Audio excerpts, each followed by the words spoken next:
On Monday, two Los Angeles area high school students lost 4 fingers each after a gruesome game of tug-of-war at South El Monte High School.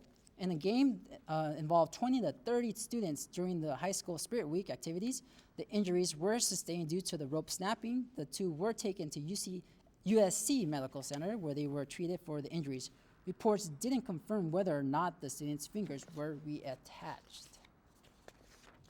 A preschool in Carson has closed its doors today amid of sexual allegations between 4- and 5-year-old girls and boys. Our Jim Smith has more. Man, that just gets my gut that they've ruined my son. I want heads to roll.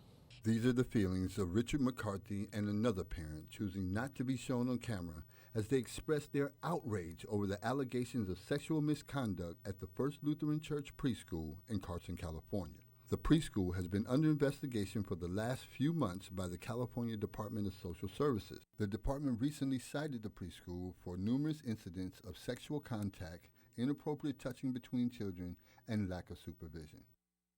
Basically said she saw another child, and everything that transpired after that was based off of what she saw. And it seems like pretty much every child in that class either participated or witnessed it. Greg Owen is the attorney representing at least 6 of the children involved in their civil cases against the school. We have talked to a parent whose child just witnessed this many, many times, and the parent told us that the child was scared, sick.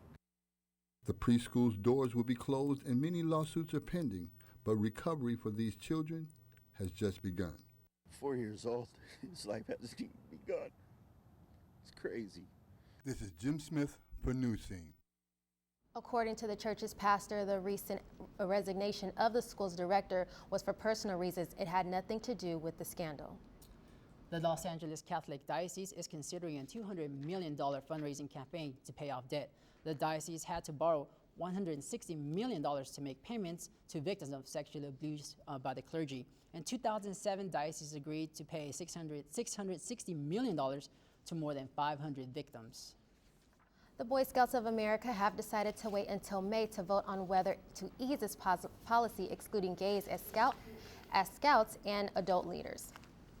The delay, which Scouts attribute to a complex issue, was announced after a closed-door meeting by the group's National Executive Board.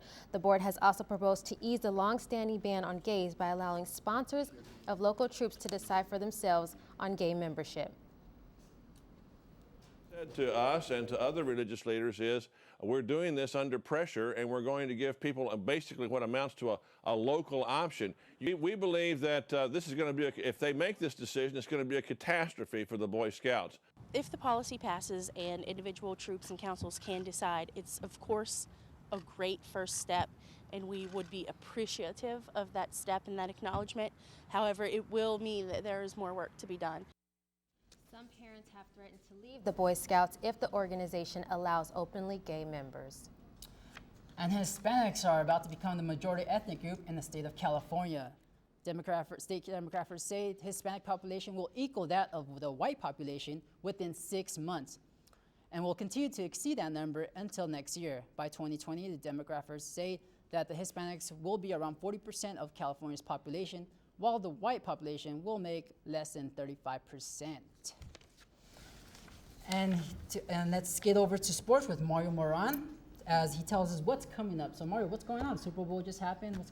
Well, the Super Bowl did just happen, but right now there's a lot more things going on than just football and everything else. As far as we know, that it did take a while for the NHL to return from a lockout, but it has made quite an impact in sports lately. Teams like the San Jose Sharks, Chicago Blackhawks, and the Anaheim Ducks are dominating the league and showing the world what it has missed. Like the NBA last season, this year's going to be a short one for hockey fans, but not in vain.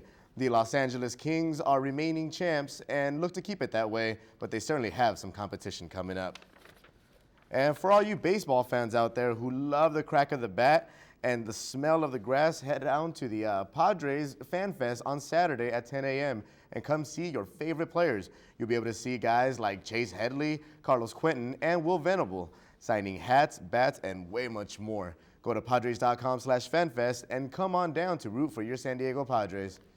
And again, guys, still in baseball, for all you lovers of the America's pastime, pitchers and catchers report begin on Monday, the 11th. All your favorite Padre pitchers and catchers will be reporting in Peoria, Arizona this Monday to show the club what they've got. If you need just to get out of town or just to see a baseball game, go down and support your team for this spring training. It's good times, you guys. Be sure you're good to go.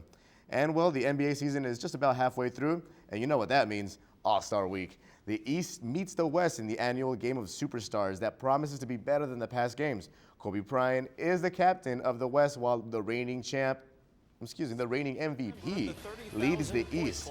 Obvious choices for captains, of course, while the rest of the team has some speculation, such as Dwight Howard starting, let alone even being on the team. No matter what teams the fans may see, it's sure to be an intense matchup. Well, guys, we all know it's been a week since the Super Bowl, but there's still lots of stories surfacing on the eventful night. The Ravens had a strong hold on the 49ers with a 28-6 lead going into the third quarter.